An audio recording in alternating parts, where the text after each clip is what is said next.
Hello, and welcome back to Triple M Review. Today, we are talking about the movie Red Tails.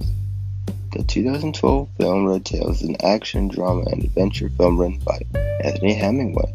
The 2-hour and 5-minute movie's purpose is fulfilled by the telling of the struggle that soldiers had to deal with on and off the field. The story starts out with coffee, fixing a Lightning's plane, and getting ready for their next mission.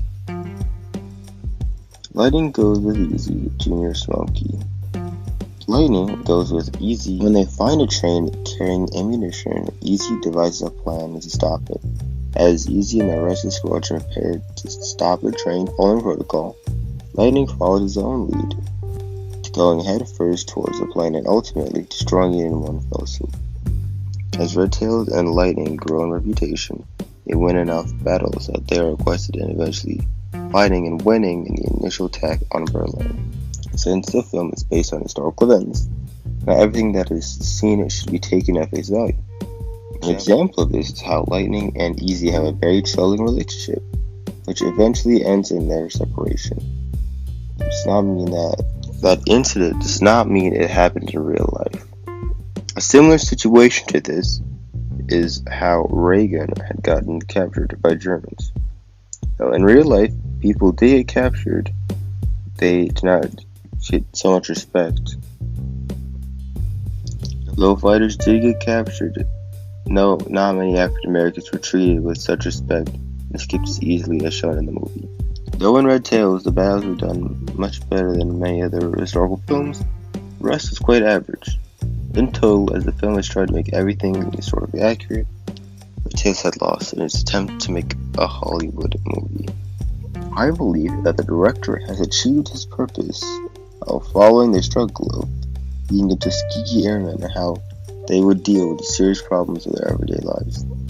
As for acting, I enjoyed each cast's projection of their characters and what they stood for. Even the script they were given was not the best, it had shown how good acting can enhance a performance. This also shows the highlights of opposing personalities from Reagan and Lightning. Unlike the acting, the writing is very bland in the way they introduced the characters, developed the plot, and how Lightning dies. As well as this, even though they had great fighting scenes of action and glamour, the setup to each part is lackluster and seems pre-made. It's shown good acting can enhance a performance. It also shows the highlights of opposing personalities from Reagan and Lightning.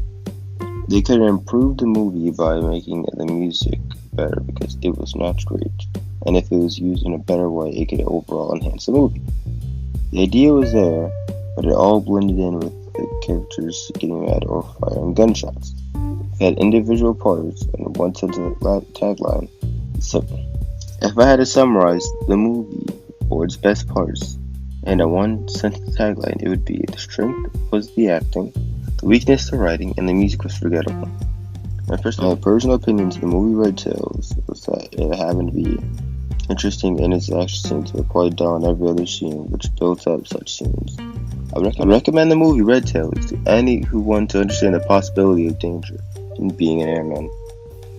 Now, to answer the question of can a Hollywood film teach history, I think that a movie which is based on a primary or secondary source, or is a primary or secondary source, can be used to teach history. Accuracy of Red Tails is subpar. The fact that the battles, the most well-written part, is still only vaguely accurate is astonishing. What determines the legitimacy of a film is that the film is showing of times, dates, or places which the movie specifically says are, or if not, then implied. Movies which do not fit in this category are illegitimate historical representations.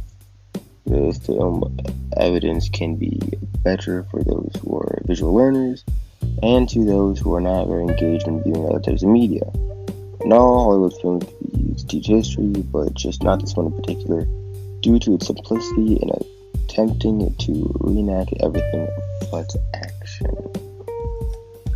This film had subpar acting, basic and lackluster writing, as well as music which could barely be called such. Though the film had all the elements to be a great Hollywood movie, it holds itself down trying to appeal to the masses and then still fails by killing off the protagonists at the last second. I restate the idea that films, even Hollywood films, can be used in teaching classrooms if they tell the events with historical accuracy while still keeping the viewer enticed. This film only succeeded with one. The film is so mediocre that I'm not even resenting the segment like I do for most reviews.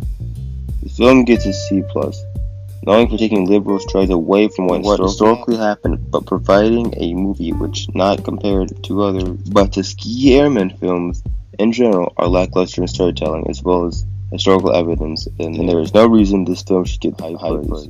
Thank you for reading my review. Signing off.